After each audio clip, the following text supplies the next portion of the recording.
உலகம் வாழவென்று உங்கள் உயிர் நீர்த்தவர்கள் கல்லறையில் தூங்கும் போதும் எங்களைய எண்ணுவீர்கள். உன் பிரிவில் மூழ்கி நாம் உயிர் நீங்கி போவோம்.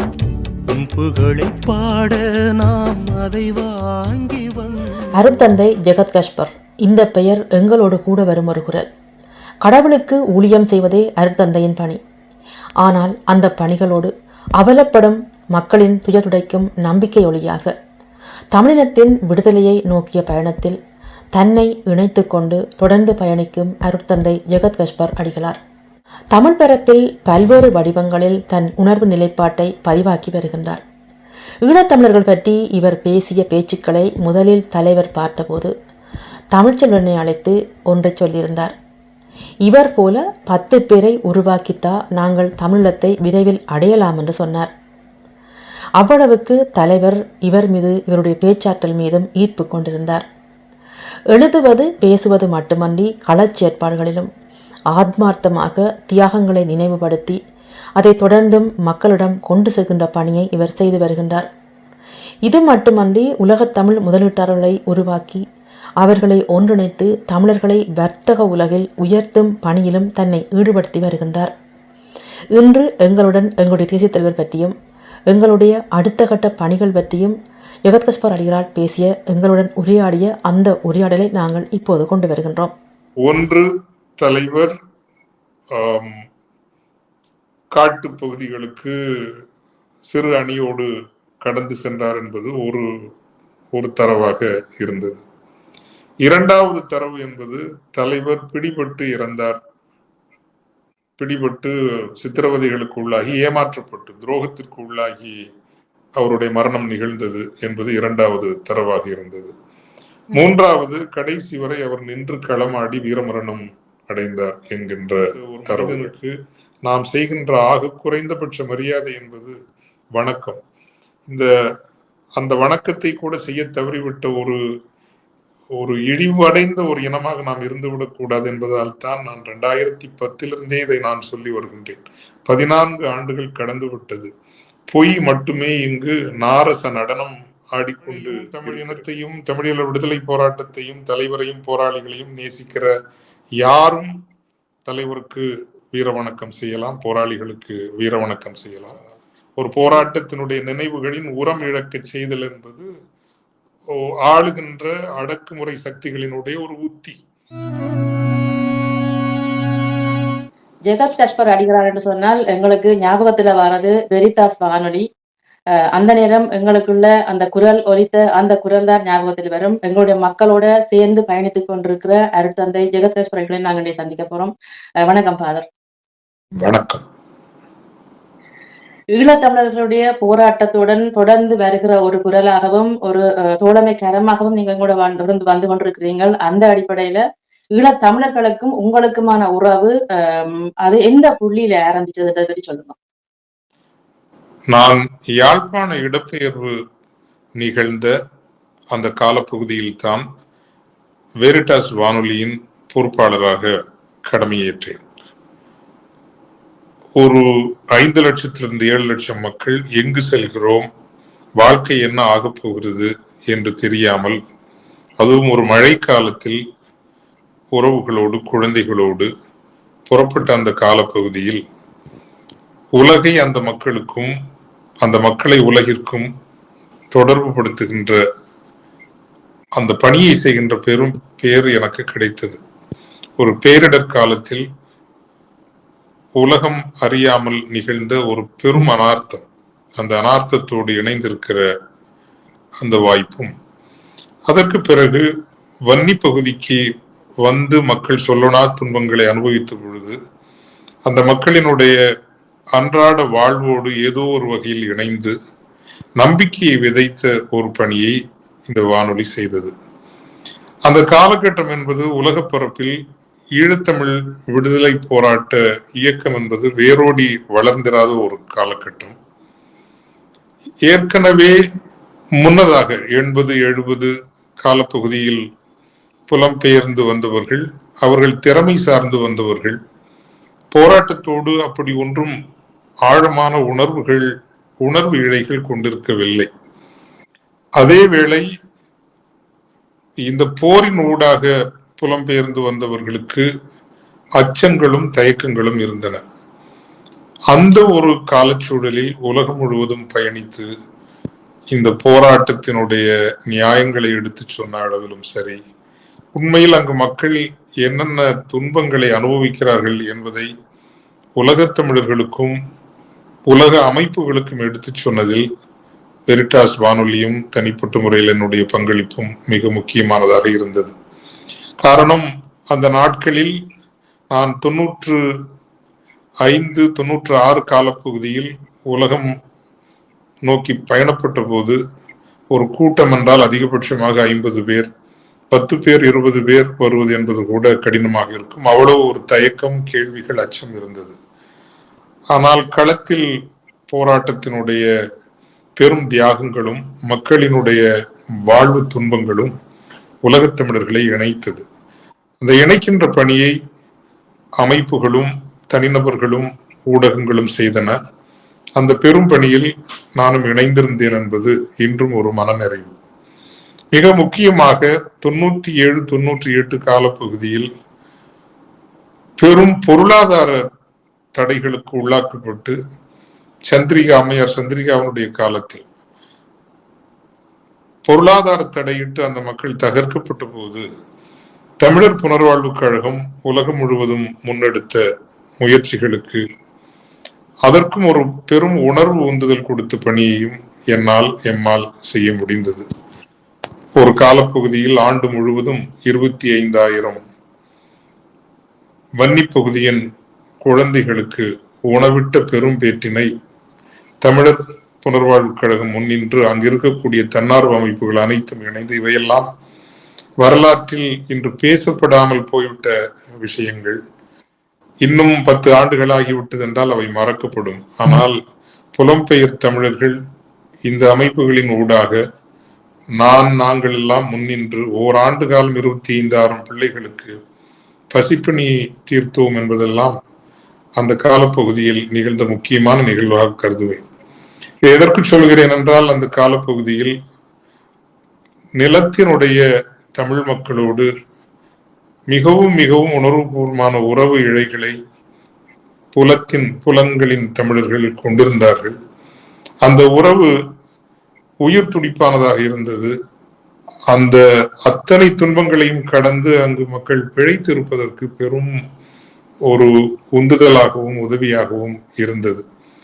அதைத்தான் புதுவை ரத்னதுரை அவர்கள் எங்கள் வானொலியினுடைய வெள்ளி விழாவின் போது தன் கவிதையில் ஒரு முறை உம்மை பார்க்காமல் நான் மரணிக்க மாட்டேன் என்கின்ற வரிகளை இன்னும் எழுதியிருந்தது எனக்கு நினைவு கூறுகிறது. இந்த குறிப்பாக இந்த திட்டத்திற்காக பசிப்பிணி அகற்றி வன்னி பரப்பினுடைய பிள்ளைகளை காக்கும் அந்த பெரும் பணிக்காக அப்படி அவர் எழுதியிருந்தார். ஆனால் அவரை நேரில் பார்க்காமலேயே என் வாழ்க்கையும் அவர் வாழ்க்கையும் ஆயிற்று.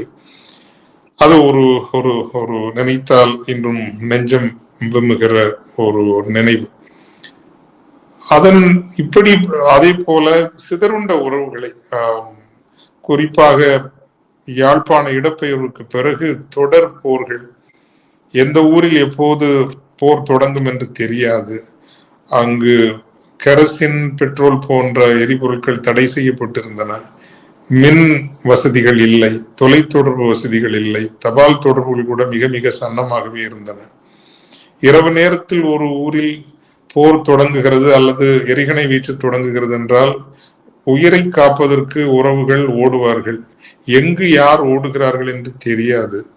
விடியும் பொழுது பெற்றோர்கள் ஒரு இடத்தில் இருப்பார்கள், பிள்ளைகள் ஒரு இடத்தில் இருப்பார்கள். தொடர்பு கொள்வதற்கு எந்த வழியும் இல்லை. தபால் வசதிகளோ தொலைத்தொடர்பு வசதிகளோ ஊடக அறிவிப்புகளோ இல்லாத அந்த காலகட்டத்தில் உறவு பாலம் என்கின்ற ஒரு நிகழ்ச்சியை கட்டமைத்து, எங்கு யார் இப்படி பிரிந்திருந்தாலும் நீங்கள் எமக்கு எழுதலாம் என்று எழுத சொல்லி, அப்படி வருகின்ற கடிதங்களை எல்லாம் வானொலியில் அறிவிப்பது மட்டுமல்ல, செஞ்சிலுவை சங்கம், அகதியர் உயர் ஆணையம் இவற்றின் ஊடாக தொடர்பு கொண்டு அந்த காலப்பகுதியில் 4600க்கும் மேலான குடும்பங்களை, உறவுகளை இணைத்து வைக்கிற அந்த எளிய பணியை செய்ய முடிந்தது. இப்படி பணிகள் செய்தோம், பங்களிப்புகள் செய்தோம் என்பதை விட ஒரு மாபெரும் விடுதலை முயற்சியில் இணைந்திருந்தோம்.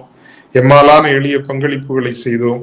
எல்லாவற்றிற்கும் மேலாக அந்த மக்களுக்கு நம்பிக்கையை கொடுத்திருந்தோம். 98ஆம் ஆண்டு என்று நினைக்கின்றேன். எனக்கு தெரியாமலேயே என்னுடன் பணி செய்தவர்கள் என் பிறந்த நாளை வானொலியில் அறிவித்திருந்தார்கள். எனக்கு அது தெரியாத அறிவித்திருந்தார்கள் என்று. நள்ளிரவில் ஒரு தெரியாத நெடும் எண்ணிலிருந்து தொலைபேசி அழைப்பு வந்தது. மதிப்பிற்குரிய தமிழ்ச்செல்வன் அவர்கள், ஃபாதர் உங்களுக்கு பிறந்தநாள் வாழ்த்துக்கள், எங்கள் தலைவரும் உங்களுக்கு பிறந்தநாள் வாழ்த்து சொல்ல விரும்புகிறார் என்று தலைவர் தொலைபேசியில் நேரில் வந்தார்.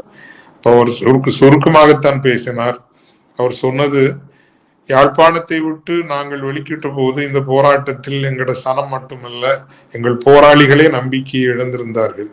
அந்த காலகட்டத்தில் எங்கள் மக்களினுடையவும் எங்கள் போராளிகளினுடையவும் நம்பிக்கையை தூக்கி நிறுத்தியது உங்கள் குரல். அதற்காக உங்களை நாங்கள் மறக்க மாட்டோம். எங்கள் வரலாற்றில் உங்களுக்கு ஒரு இடம் உண்டு என்று மட்டும் சொல்லிவிட்டு, உங்களுக்கு என்னவென்றாலும் தமிழ்ச்செல்வனை தொடர்பு கொள்ளுங்கள் என்று சொல்லிவிட்டு வைத்த அந்த நிகழ்வு என்பது உணர்வுபூர்வமாக அந்த மக்களோடு இருந்தோம், அந்த போராட்டத்தோடு இருந்தோம், அந்த தியாகங்களோடு இணைந்திருந்தோம் என்ற வகையிலும், அவற்றை உலகம் முழுவதும் உள்ள தமிழர்களோடு இணைத்தோம் என்கின்ற வகையிலும் இன்று நினைத்தாலும் அது மன நிறைவுதான். அந்த நினைவுகளின் பால் இன்றுதான் இன்றும் என்னுடைய பணிகள் உள்ளபடியே இன்று ஈழத்தமிழ் பிரச்சனையோடோ அல்லது ஈழத்தமிழ் விவகாரங்களோடோ இணைந்திருப்பது என்பது சர்ச்சைக்குரியதும், சங்கடங்கள் தருவதும், எதிர்வினைகள் பல தருவதும், அவதூறுகள் தருவதும். எனக்கு வயது 60 நெருங்குகிறது. இந்த வயதில் இந்த பிரச்சனையை பேசித்தான் என் பொது வாழ்வு இருப்பையோ தனி வாழ்வு தேவைகளையோ நிறைவேற்ற வேண்டும் என்கின்ற எந்த தேவையும் இல்லை. ஆனால் ஒரு மாபெரும் கனவை நம்பி தங்கள் வாழ்வு உயரும் என்ற எண்ணத்தோடு இல்லாமல் தங்கள் தமிழ் தலைமுறைகளினுடைய வாழ்வு நன்றாக இருக்கும், பாதுகாப்பாக இருக்க வேண்டும் என்கின்ற ஒற்றை இலக்கோடு களமாடி உயிர் நீத்த, மீண்டும் சொல்கிறேன், தங்களுக்கென்று எதையும் கடுகளவும் எதையும் எதிர்பார்க்காமல் தமிழ் இனத்திற்காக உயிர் நீத்த அந்த போராளிகளினுடைய நினைவுகளை நாம் உயர்வு செய்வது என்பது ஆக குறைந்தபட்சமாக நாம் செய்கின்ற கடப்பாடு. அது அறக்கடப்பாடு, ஒழுக்க கடப்பாடு. போர் முடிந்து அல்லது ஆயுதங்கள் அமைதியாக்கப்பட்டு 15 ஆண்டுகள் ஆகியும் ஆக குறைந்தபட்ச ஒரு அரசியல் தீர்வை நோக்கி கூட நாம் நகர முடியவில்லை என்பது ஒரு இனமாக நாம் சந்தித்து நிற்கிற தோல்வி, படுதோல்வி என்றுதான் சொல்வேன். எனவேதான் இன்றும் இதில் எந்த விதமான ஆதாயங்களும் இல்லை, ஆனால் எல்லா விதமான சுமைகளும் உண்டு, வலிகளும் உண்டு, நிராகரிப்புகள், அவதூறுகள் உண்டு என்கின்ற போதும் தொடர்ந்து இந்த பயணத்தில் இருப்பதும் அந்த போராளிகளினுடைய நினைவுகள், தியாகங்கள் வீணாகிவிடக்கூடாது. நினைவுகளின் ஊடாக மீண்டும் மக்களை கட்டியெழுப்ப வேண்டும்.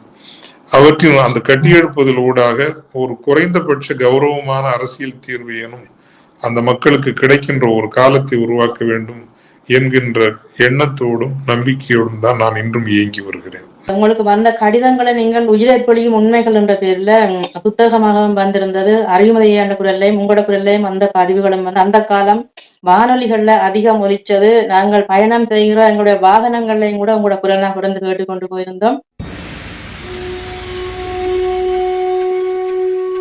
உயிரை பிழியும் உண்மைகள். மலைமகள் என அன்பாக அறியப்படும் மோகனா சிவானந்த குரு என்கின்ற 24 வயது பிள்ளை எமது வேரித்தாஸ் வானொலியின் இனிய இதயம் எமக்கு எழுதிய மடல் இது. அதை கூட நாங்கள் இந்த தருணத்துல ஞாபகப்படுத்தி பார்க்கிறோம். அடுத்தது, நீங்கள் தலைவர் உங்கள மிகுந்த அன்பும் மதிப்பும் நம்பிக்கையும் வைத்திருந்தவர். அந்த நம்பிக்கையும் அன்பும் உங்களுக்கும் அவருக்குமான அந்த உறவுநிலையில் எத்தகைய அந்த தாக்கத்தை செலுத்தியது, அல்லது நீங்கள் எவ்வகையில் தலைவரை புரிந்து கொண்டீர்கள் என்பதை பகிர்ந்து கொள்ளுங்கள். நான் என் முந்தைய கேள்விக்கு சொன்ன பதிலில் என்னுடைய பிறந்த நாளில் அவர் சொன்ன அந்த வரிகள் என்பது என்னுடைய 58 ஆண்டு கால வாழ்க்கையில் இதுவரை நான் பெற்ற அத்தனை பாராட்டுகள், பரிசுகள் எல்லாவற்றிலும் உயர்ந்த பாராட்டு. வாழ்வின் கடைசி அந்த மரண தருணத்திலும் கொண்டு செல்ல விரும்புகிற ஒரு நினைவு என்றால் அந்த பாராட்டு தான். மக்களினுடையும் போராளிகளினுடையும் நம்பிக்கையை தூக்கி நிறுத்துகின்ற குரலாக உங்கள் குரல் இருந்தது. அதற்காக உங்களை மறக்க மாட்டோம் என்கின்ற அந்த குரல். அதன் பிறகு தலைவரோடு நான் நேரடியாக தொடர்பு கொண்டதில்லை. எதுவெனினும் அங்கு இருக்கக்கூடிய பொறுப்பாளர்கள், அருட்தந்தையர்கள் அவர்கள் ஊடாகத்தான் நான் என்னுடைய தொடர்புகளை பேணி வந்தேன். அமைதி பேச்சுவார்த்தைகளின் காலத்தில் தலைவரை நேரில் சந்திக்கிற வாய்ப்பு கிடைத்தது. தன் தனிப்பட்ட வாழ்வை பற்றி, தனிப்பட்ட உணர்வுகள் பற்றி, தனிப்பட்ட ரசனைகள் பற்றி அவர் எந்த நேர்காணலிலும் இவ்வளவு விரிவான நேர்காணல் தந்தது இல்லை என்று நினைக்கின்றேன்.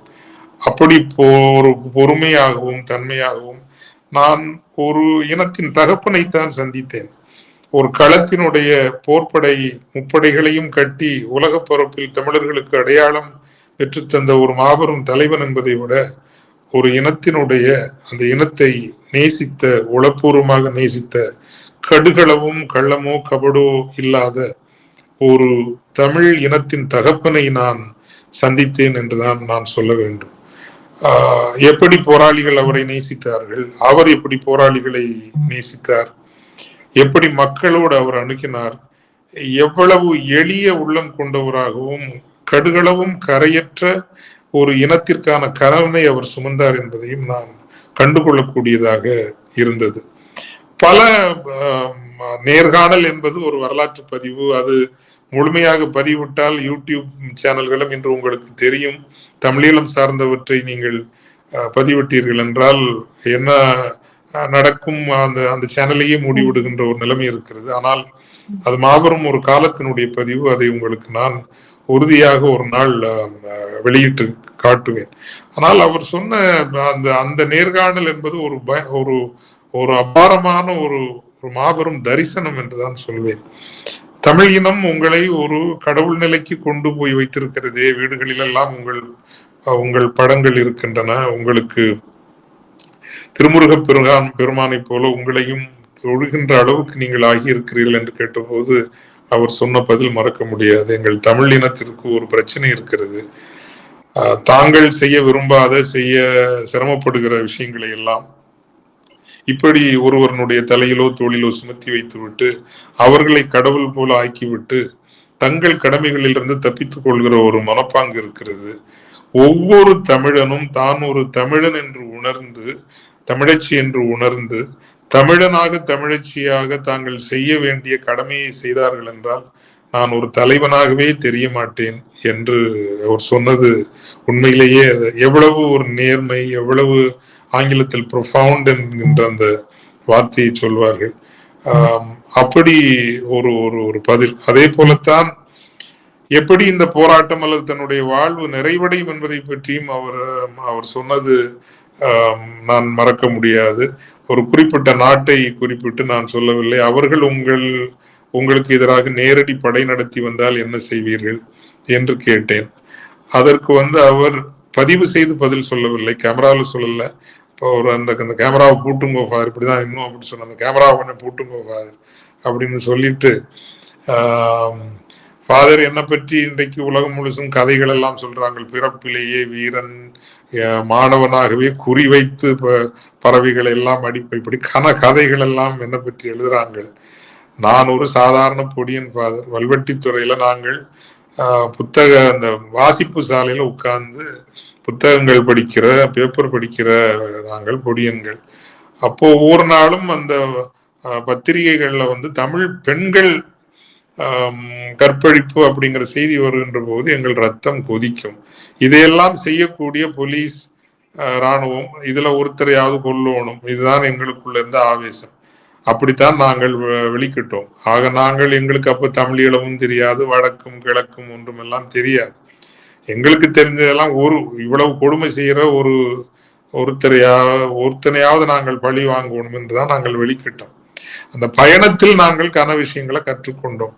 வடக்கு என்றால் கிழக்கு, அரசியல், தமிழீழம், இப்படி எல்லாம் வடிவமைத்து கொண்டு இன்றைக்கு நாங்கள் இப்படி ஒரு பெரிய ஒரு போராட்ட இயக்கத்தை கட்டி எழுப்பி இருக்கின்றோம். அப்படி சொல்லி போட்டு நீங்கள் என்ன கேட்டீங்கள் ஃபாதர், அந்த பெரியவங்கள் எல்லாம் வந்தால் நாங்கள் என்ன செய்வோம் என்று கேட்டீங்கள். நாங்கள் பாவம் ஃபாதர், நாங்கள் சின்ன ஆட்கள், அந்த பெரிய ஆட்கள் எல்லாம் வைத்து நாங்கள் என்ன செய்ய இயலும், ஒன்றும் செய்ய இயலாது அப்படின்னு சொல்லிட்டு. ஆனால் ஒன்று ஃபாதர், நான் அடிபணிய மாட்டேன். எப்படி ஒரு போலீஸ்காரனையோ மிலிட்டரிக்காரனையோ சுடணும் என்று நான் வெளிக்கிட்டேனோ, அதே போல அந்த நாட்டுக்காரனையோ சுட்டு போட்டுதான் நான் சாவன் ஃபாதர் என்று சொன்னவர். ஆக அடிபணிவது இல்லை, எந்த அதிகாரத்திற்கும் எந்த அராஜக சக்திகளுக்கும் அடிபணிவது இல்லை என்பதே அவர் அந்த இப்படி அவருடைய அந்த பதிலில் வெளிப்பட்ட இன்னும் நான் கேட்டேன், நீங்க உங்களோட போராளி நீங்கள் சினிமா பார்ப்பீங்களா அப்படின்னு நான் கேட்டேன். அவங்க பாருங்க, எனக்கு சினிமா என்றால் பிடிக்கும், தமிழ் படங்கள் இப்ப பார்க்கிற மாதிரி இல்லை, பார்க்க இயலாது. ஆனால் இந்த வரலாறு, போர் சார்ந்த ஆங்கில திரைப்படங்கள் எல்லாம் நான் பார்ப்பேன். நான் போராளிகளுக்கும் அதுல கொஞ்சம் தமிழ் இது மொழிபெயர்ப்பு இதெல்லாம் போட்டு நான் போராளிகளுக்கு நான் போட்டு காட்டுவேன் நான். ஆனால் அந்த போராளிகளுக்கு காட்டுறப்போ இந்த வெள்ளக்கார பெட்டைகளுக்கு மட்டும் கிராபிக்ஸ்ல உடுப்பு போட்டு விட்டுரும் என்று ஒரு அவர் ஒரு ஒரு மிகவும் இயல்பான மனிதத்தன்மை கொண்ட எந்த ஒரு தான் ஒரு தலைவன் என்கின்ற தன்னுணர்வு துளி அளவும் இல்லாத ஒரு மாபெரும் தலைவனாக அவரை நான் தரிசித்தேன். அந்த நாளில் அவர் விருந்து உபசாரம் செய்ததாக இருக்கட்டும், அந்த எந்த பகுதியில் என்று தெரியவில்லை, அந்த சிங்கவால் ரால் ஒரு குறிப்பிட்ட பகுதியில் கிடைக்கும் போல இருக்கிறது. தளபதி சூசை அவர்களிடம் சொல்லி அந்த பகுதியிலிருந்து அந்த சிங்கவால் ரால் எல்லாம் கொண்டு வர செய்து அப்படி ஒரு உபசரிப்பு. இன்னும் அந்த உரையாடலில் நான் இங்கு பதிவு செய்ய முடியாத சில விஷயங்களும் உண்டு. தனிப்பட்ட முறையில் கூட நீங்கள் எங்களுக்காக வேலை செய்யலாமே, நீங்கள் ஒரு குறிப்பிட்ட பல்கலைக்கழகத்தை பிரித்தானியாவில் சொல்லி அங்க நீங்கள் படிக்கலாமே, படித்த பிறகு நீங்கள் எங்கள் இயக்கத்துக்காக அனைத்துலக அளவில் வேலை செய்யலாமே என்று அவர் சொன்னார். நான் சொன்னேன், நான் ஒரு சுதந்திர பேர்வழி ஐயா, நான் உங்களுக்காக உலகம் முழுதும் குரல் கொடுத்து சாக முடியும், ஆனால் உங்கள் இயக்கத்தில் சேர்ந்தால் நான் அந்த கட்டுப்பாடுகளுக்கெல்லாம் உட்பட்டு நிற்க முடிகிறவன் அல்ல, என் குரல் என்பது அடங்காது, அதை நான் நினைத்ததை தான் சொல்வேன். அதனால வந்து இயக்கத்துல சேர்றதெல்லாம் சரிப்பட்டு வராது. ஆனால் காலம் முழுதும் நான் என்னுடைய குரல் என்பதும் என்னுடைய முயற்சிகள் என்பதும் இந்த போராட்டத்திற்காக இருக்கும். இன்னும் ஒரு சில விஷயங்கள் சொன்னது இன்று நான் இப்போது பதிவு செய்ய முடியாது. இப்படி அவருடைய ஆளுமை என்பது வாராது வந்த மாமணி. 1000 ஆண்டுகளுக்கு ஒரு முறை வருகிற ஒரு ராஜேந்திர சோழனை போல, சேரன் செங்குட்டுவனை போல, அப்படி ஒரு ஒரு வாராது வந்த மாமணி. அவரது காலத்தில் நாமும் வாழ்ந்தோம் என்பது நமக்கு கிடைத்த பெருமிதம். தலைவர் வீரமரணம் அடைந்து விட்டார் என்று நீங்க பலதரம் பதிவு செய்திருக்கிறீர்கள். நீங்கள் ஏற்கனவே நக்கீரன் பத்திரிகையில் எழுதியிருந்த அந்த கட்டுரை மூலமாக வந்திருந்தது. அதற்கு பிறகு நீங்க பலமுறை உங்களோட பதிவுகளை பதிவு செய்திருக்கிறீர்கள்.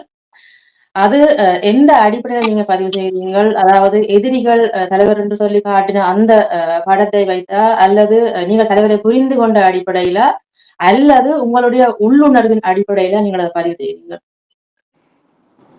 அந்த காலப்பகுதியில் நான் நக்கீரன் இதழில் எழுதி வந்தேன். மே 19, 20, 21 3 நாட்களும் தலைவர்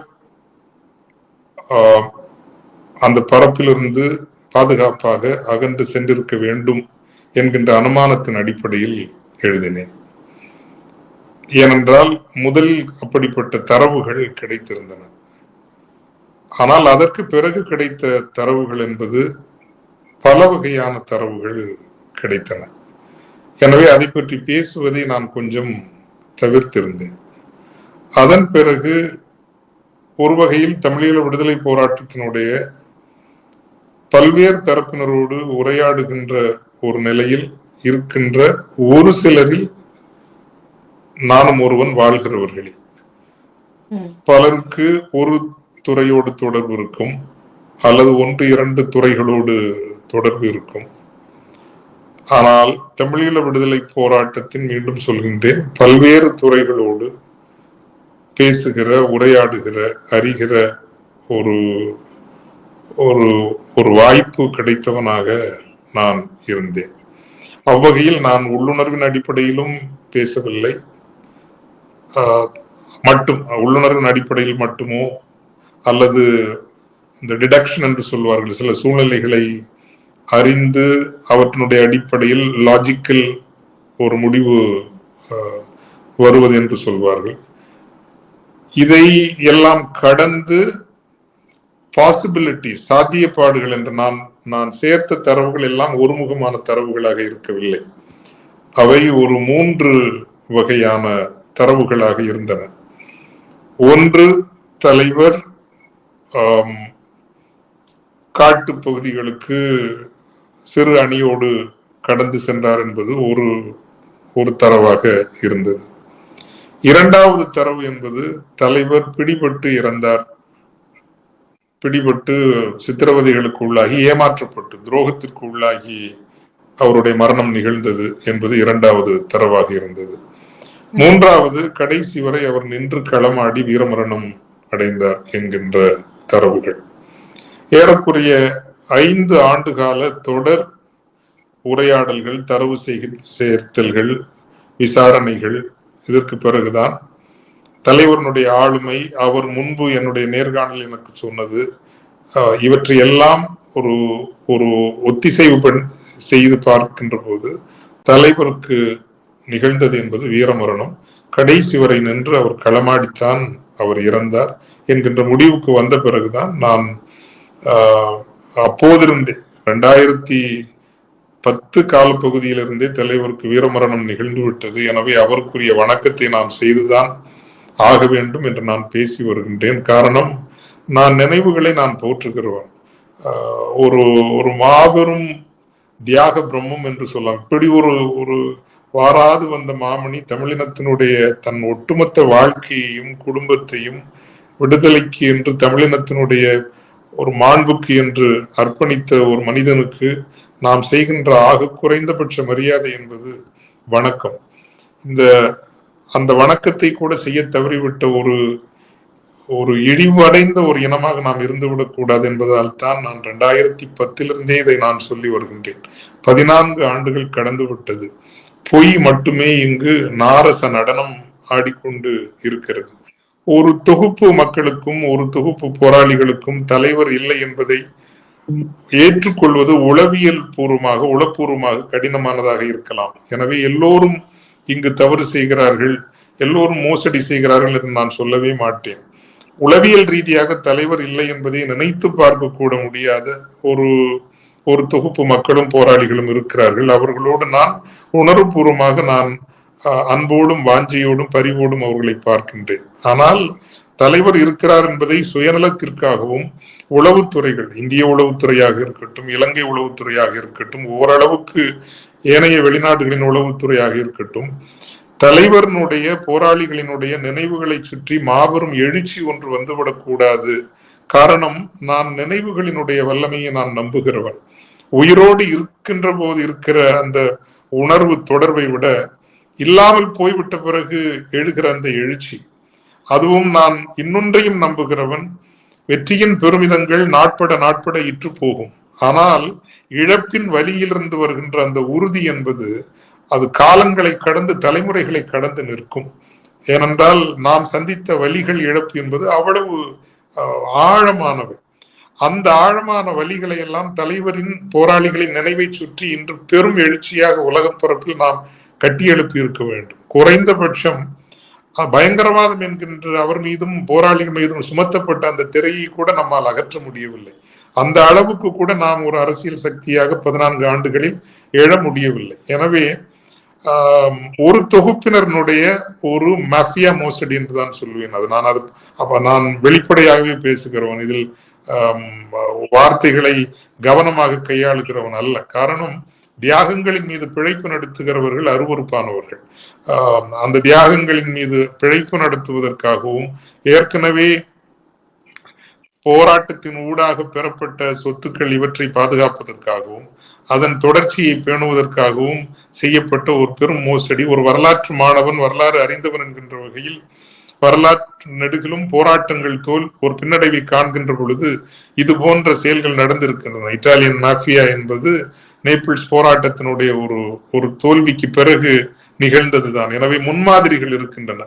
அந்த முன்மாதிரிகளை நான் பொருத்தி பார்க்கின்ற போது தமிழீழ விடுதலை போராட்டத்திற்கு அதுதான் நடந்து கொண்டிருக்கிறது. ஆக நீங்கள் கேட்ட கேள்விக்கு நான் நிறைவாக பதில் சொல்ல வேண்டும் என்றால், நான் உள்ளுணர்வு அடிப்படையிலோ தலைவர் பேசியதனுடைய அடிப்படையிலோ அல்ல, தொடர்ந்து தொடர்ந்து தொடர்ந்து பலவேறு தரப்பினரிடம் பேசி நடந்த நிகழ்வுகள் அந்த கடைசி கட்டம் வரைக்கும் உண்மையில் கடைசியாக என்ன நடந்தது என்பதை சொல்வதற்கு யாரும் இல்லை, உயிரோடு இல்லை. தலைவர் எந்த நேரத்தில் எப்படி அவர் வீரமரணம் அடைந்தார் என்பதை சொல்வதற்கு யாரும் இல்லை. ஆனால் அவர் வெளிநாடு ஒன்றிற்கு அங்கிருந்து தப்பிச் செல்வதற்கான திட்டங்கள் பல முறை அவருக்கு முன்வைக்கப்பட்ட போது அவர் நிராகரித்தது உறுதியாக தெரியும். போராளிகளை களத்தில் விட்டுவிட்டு தன் குடும்பத்தையும் அவர் அனுப்பி வைக்க விரும்பவில்லை, தானும் தப்பிச் செல்ல விரும்பவில்லை என்பது பல முறை. அவர் எவ்வளவு ஆத்திரம் கொண்டார் என்பது அந்த ஆத்திரப்பட்டவர்களினுடைய வாக்கு மூலம் இருக்கிறது. ஆக வீரமரணம் அடைந்த அந்த தருணம் என்பது யாரும் பார்த்து பதிவு செய்கின்றபடி இருக்கவில்லை. இன்னும் மிக முக்கியமான ஒரு தரவு ஒன்றை இந்த நேரத்தில் நான் உங்களுக்கு சொல்ல விரும்பவில்லை. அவர் எப்படி உயர்வான மனிதர், அவர் உயர்வுகளுக்கெல்லாம் உயர்ந்த மனிதர் என்பதை நிரூபிப்பதற்கான அந்த கடைசி கணங்களினுடைய ஒரு நிகழ்வு உண்டு. அதை இப்போது நான் சொல்ல விரும்பவில்லை. இன்னொரு தருணத்தில் நான் உறுதியாக நான் அதை வெளிப்படுவேன். அப்படி ஒரு மனிதர் அவர். நீங்கள் நம் நெஞ்சமெல்லாம் வெடித்து சிதறும் அந்த கடைசி நேரத்தினுடைய சில நிகழ்வுகளை உங்களோடு நான் பகிர்ந்து கொண்டார். ஆனால் மீண்டும் சொல்கிறேன், அந்த வீரமரணம் எப்படி நிகழ்ந்தது என்பதை சொல்வதற்கு யாரும் உயிரோடு இல்லை. ஆனால் அந்த கடைசி கணங்களினுடைய நிகழ்வுகளை சொல்வதற்கு இன்னும் போராளிகள் இருக்கிறார்கள். எனவே தலைவர் இருக்கிறார், வெளிநாட்டில் இருக்கிறார், அவர் மீண்டும் வருவார், படைகளை திரட்டுகிறார் என்பதெல்லாம் இந்த மக்கள் எழுச்சி மீண்டும் வராமலும் தலைவருடைய நினைவுகள் மங்கடிக்கப்பட்டு ஒரு காலகட்டத்திற்கு பிறகு ஒன்றுமில்லாமல் ஆக்கப்படுவதற்குமான உத்தி என்றுதான் நான் குற்றம் சாட்டுகிறேன். அது ஏனென்றால் இந்தியாவில் நாங்கள் நேதாஜி சுபாஷ் சந்திர போஸ் அவர்களுக்கு என்ன நடந்தது என்பது ஒரு வரலாற்று மாணவனாக எனக்கு தெரியும். இப்படித்தான் ஆளுகின்றவர்கள், அவர் இருக்கிறார், எங்கு இருக்கிறார், ரஷ்யாவில் இருக்கிறார், ஜெர்மனியில் இருக்கிறார், ஜப்பானில் இருக்கிறார் என்று ஒரு 20 ஆண்டு காலம் கதை சொல்லி அவரை சுற்றி ஒரு பெரும் எழுச்சி நினைவு வராதபடி அவருடைய ஆளுமையே சிதைத்து விட்டார்கள் இல்லையா? அதே வேலையைத்தான் அதிகார வர்க்கங்கள் இன்று தலைவருக்கும் செய்கின்றன. அதற்கு ஒத்து ஊதிக்கொண்டு ஒரு சிந்திக்க திராணியற்ற, சிந்திக்க விரும்பாத ஒரு சமூகமாக நாமும் ஆகிவிட்டோம் என்பது, நாம் ஒரு நாகரிகத்தின் மக்கள் தானா, உண்மையில் நாம் சொல்லுகிற பெருமிதங்கள் எல்லாம் நமக்கு இருக்கிறதா என்கின்ற கேள்வியை கூட எனக்கு சில நேரங்களில் எழுப்புவது உண்டு. இப்படி ஒரு இனத்திலா வந்து பிறந்திருக்கிறோம், இவ்வளவு ஒரு தியாகங்களை செய்து தமிழ் தேசியம் என்கின்ற ஒரு பெரும் கொடையை கொடுத்து விட்டு சென்றிருக்கிறானே ஒரு மாபெரும் தலைவன், எவ்வளவு போராளிகள். அந்த தமிழ் தேசியம் என்கின்ற பெரும் கொடையை பற்றி கொண்டு அடுத்த கட்டத்திற்கு எப்படி நகர்ந்து செல்வது என்று சிந்திக்காமல் நாம் இன்னும் தலைவர் வருவார் என்று அவரிடமே அந்த சுமைகளை எல்லாம் போடுகின்ற ஒரு கையாலாகாத மக்களினமாக வல்லவா இருக்கிறோம். உண்மையில் நாம் நாகரிகத்திற்கு சொந்தமான மக்கள் தானா என்று கூட நாம் தனித்து இருக்கிற போதெல்லாம் எண்ணி அங்கலாய்ப்பது உண்டு. எனவே இன்றேனும் அவர்களுக்கு, நாம் தலைவருக்கு, அவர் போராளிகளுக்கு பெரும் வணக்கத்தை செய்து அவருடைய நினைவுகளை சுற்றி ஒன்றை உங்களுக்கு சொல்லுகிறேன். இயேசு கிறிஸ்துவனுடைய சிலுவை மரணம் தான் அவருடைய அப்போஸ்தலர்களை இணைத்தது. இன்று வரைக்கும் கிறிஸ்தவம் வாழ்கிறது என்றால் அவர் செய்த அற்புதங்களால் அல்ல, போர்க்கள பெருமைகளால் போராட்டம் வாழப்போவது இல்லை. வைத்துக் கொள்ளுங்கள், இயேசு பெருமான் செய்த அற்புதங்களை எல்லாம் நீங்கள் அந்த பைபிளில் இருந்து அகற்றிவிட்டாலும் பைபிள் கிறிஸ்தவம் இருக்கும். இயேசு பெருமான் செய்த போதனைகளை எல்லாம் நீங்கள் அகற்றிவிட்டாலும் கூட கிறிஸ்தவம் என்கின்ற வேதம் இருக்கும். ஆனால் அவருடைய சிலுவை மரண தியாகம் என்பதை எடுத்து விட்டீர்கள் என்றால் கிறிஸ்தவம் என்பது இல்லை.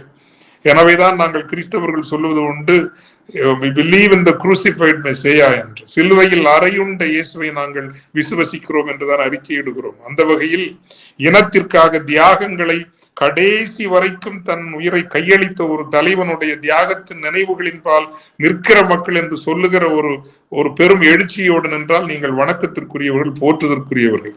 இல்லை, இன்னும் தலைவர் வருவார், அவர் படை நடத்துவார் என்று உங்களையும் தமிழ் இனத்தையும் ஏமாற்றுகிறவர்களாக நாம் இருந்தோம் என்றால் ஒரு நாகரிகம் என்று சொல்லுவதற்கு தகுதியுடையவர்கள் அல்ல. எனவே அந்த நினைவுகளை சுற்றி ஒரு மீள் எழுச்சியை கட்டி எழுப்புவோம் என்பதுதான் என்னுடைய பணிவான அன்பான அழைப்பாக இருக்கும். தலைவருக்கான வீர வணக்க நிகழ்வை யார் செய்யறதுன்றதுல கூட ஒரு முரணான கருத்தும் முரணான கதைகளும் அதை பற்றி விவாதப்பட்டு கொண்டே நடந்து கொண்டிருக்குது. அதை பற்றின உங்களோட பார்வை என்ன? இன்று ஒரு தமிழனாக இருக்கிற யார் வேண்டுமானாலும் தலைவருடைய நினைவுகளை போற்றலாம்.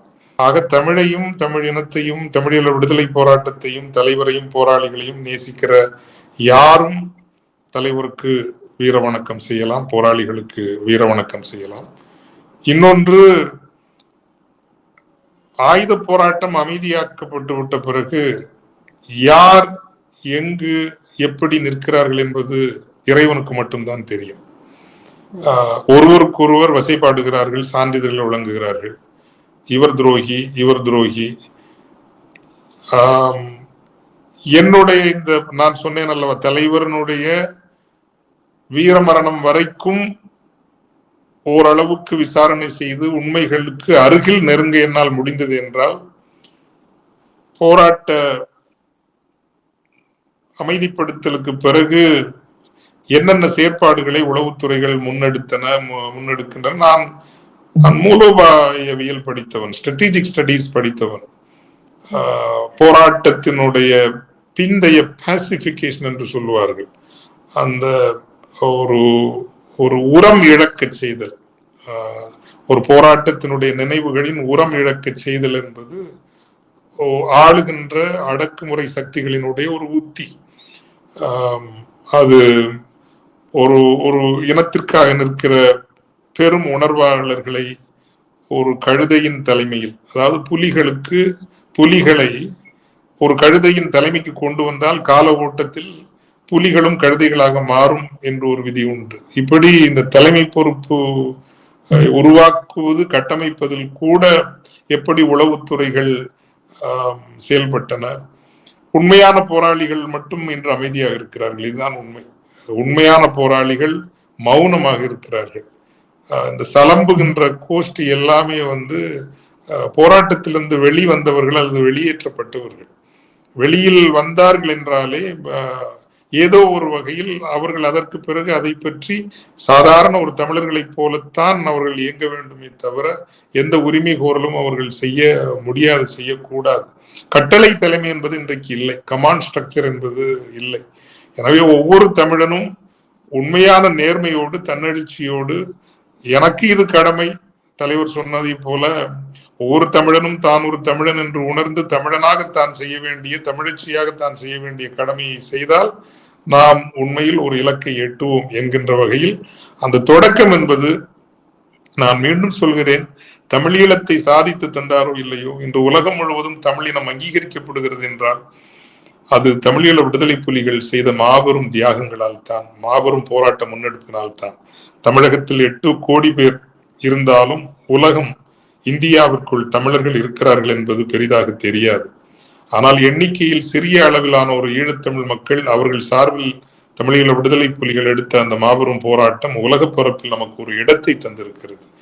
எனவே அவர் கொடையாக கொடுத்த, அவரும் அவருடைய போராளி பிள்ளைகளும் கொடையாக கொடுத்த தமிழ் தேசியத்தை பற்றி கொண்டு நாம் அடுத்த கட்டத்திற்கு முன் செல்ல வேண்டும் என்பதுதான் என்னுடைய பணிவான கருத்து. இறுதி கேள்வி, நிறைவான கேள்வியாக ஃபாதர், இப்ப தலைவருக்கான வீர வணக்கத்தை செய்ய வேணும் என்று நினைக்கிறவர்கள் கூட ஒரு கருத்தை வைக்கிறோம் என்னன்னு சொன்னால், அந்த நிகழ்வை செய்யறவர்கள் செய்யப்படுற அந்த காலத்துல லட்சக்கணக்கில் மக்கள் திரண்டு பெற வேண்டும், அப்படி செய்தால்தான் அவருக்கான கௌரவம் என்று நினைக்கிறோம். இதை பற்றி நீங்கள் என்ன நினைக்கிறீங்க? லட்சக்கணக்கில் வர வேண்டும் என்றால் அது நாம் 2010ஆம் ஆண்டிலேயே செய்திருக்க வேண்டும், செய்ய தவறிவிட்டோம்.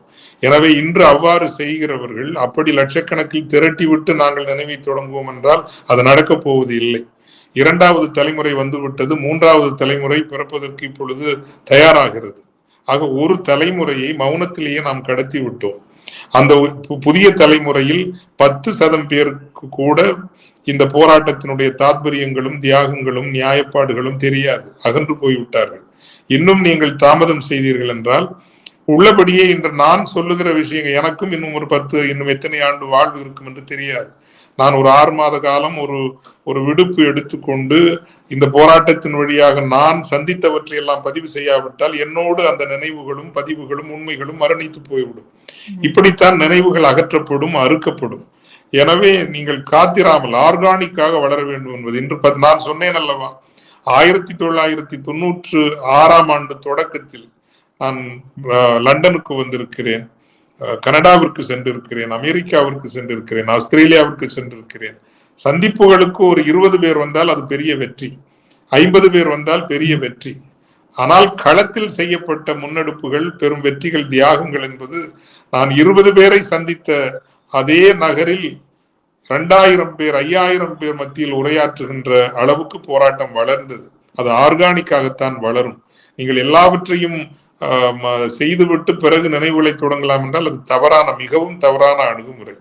2 பேர் 5 பேர், நான் மீண்டும் சொல்கிறேன், ஒரு கிறிஸ்தவன் என்கின்ற வகையில் 12 சீடர்கள் தான் இருந்தார்கள். அந்த 12 பேரிலும் அறிவாளியாக இருந்தவன் யூதாஸ், அவன் தான் காட்டி கொடுத்தான்.